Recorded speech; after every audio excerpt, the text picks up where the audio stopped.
Bonjour à tous et bienvenue dans ce nouveau coup de pouce du numérique en ligne. Aujourd'hui, nous allons nous arrêter sur France.tv, un site affilié à France Télévisions. Cette fois encore, la vidéo se fera en deux temps. Nous commencerons par une visite formelle du site qui sera suivie d'une visite guidée enrichie par des suggestions de visionnage. Comme la dernière fois, vous pourrez retrouver une bonne partie des suggestions directement en description de la vidéo.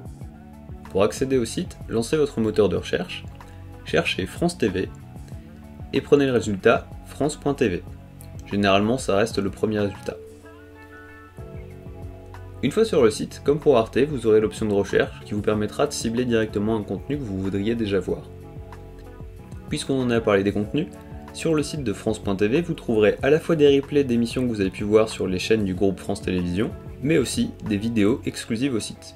Ces contenus sont classés de deux façons, il y a un rangement thématique et un rangement par tranche d'âge. Comme pour Arte, je ne m'arrêterai pas sur toutes les sections du site, mais je vous encourage fortement à regarder ce qui s'y trouve, à coup sûr vous trouverez des pépites. Tout est dit concernant les informations formelles, passons maintenant à la visite.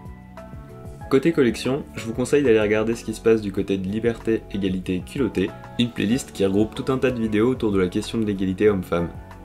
Côté collection toujours, n'hésitez pas à aller voir ce qui est proposé dans l'année de la BD, vous y trouverez tout un tas de vidéos autour de la bande dessinée. Je passe très vite sur la section séries et fiction du moment puisque j'y reviendrai après par d'autres portes, mais je vous conseille fortement d'aller regarder Stalk, une série dans laquelle vous serez invité à suivre les déboires d'un jeune introverti, étudiant en informatique. En concert et spectacle, arrêtez-vous sur les planches où vous trouverez tout un tas de pièces de théâtre disponibles directement sur le site. Côté documentaire, Sur le front vous permettra de vous rendre compte de l'impact du changement climatique de par le monde. Avec la série de documentaires Les Invisibles, vous pourrez découvrir des métiers découlant d'Internet dont vous ignorez peut-être totalement l'existence, ou les conditions de travail. Maintenant qu'on a terminé avec la première page, je vous propose d'aller regarder plus en détail ce qui se passe du côté de la section slash et de la section enfants du site. La section slash est dédiée à un public jeune adulte et plus. La section enfants, comme son nom l'indique, a des enfants, mais elle peut aussi convenir des plus grands. Avant que je nous fasse des suggestions par rapport à ce que vous trouverez sur slash, sachez qu'en réalité je vous conseille de regarder l'intégralité de ce qui s'y trouve. J'en ai vu une bonne partie et jusque là j'ai jamais été déçu. Maintenant que vous savez ça, je vous ai quand même fait une petite sélection qui vous permettra de vous rendre compte de l'ampleur des sujets abordés sur cette page. Côté série, vous pourrez notamment trouver la série Scam France, une série qui aborde différents sujets de société par le biais de lycéens à la vie mouvementée.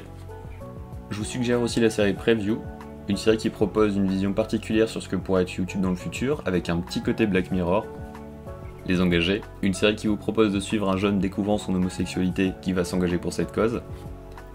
Pour finir mes suggestions de séries que vous pourrez trouver sur Slash, je vous propose Reboot, une série écrite par Lévi Strandine et Davy Mourier, qui vous propose de découvrir un monde où les robots sont devenus prédominants sur Terre.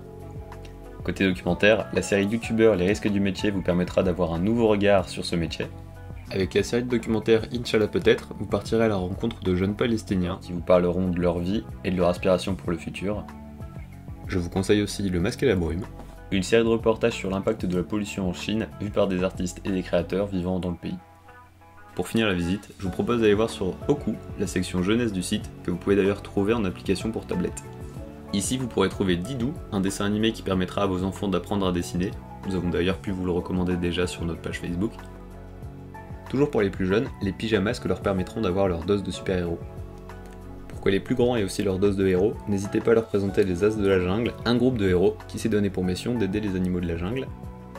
Pour une évasion féerique, Abraka fera tout à fait l'affaire puisqu'il reprend à chaque épisode un personnage de conte classique à sa façon. Si vous êtes à la recherche de magie, n'hésitez pas à regarder Avatar le dernier maître de l'air, une série au message qui parlera à la fois aux enfants et aux plus grands. Sachez aussi que le film d'animation adapté de la BD Zombilenium est toujours disponible sur le site, et ce jusqu'au 15 mai. Côté documentaire, n'hésitez pas à leur présenter C'est toujours pas sorcier, la version 2.0 de C'est pas sorcier. C'est avec cette dernière suggestion que se termine notre visite, alors bon visionnage!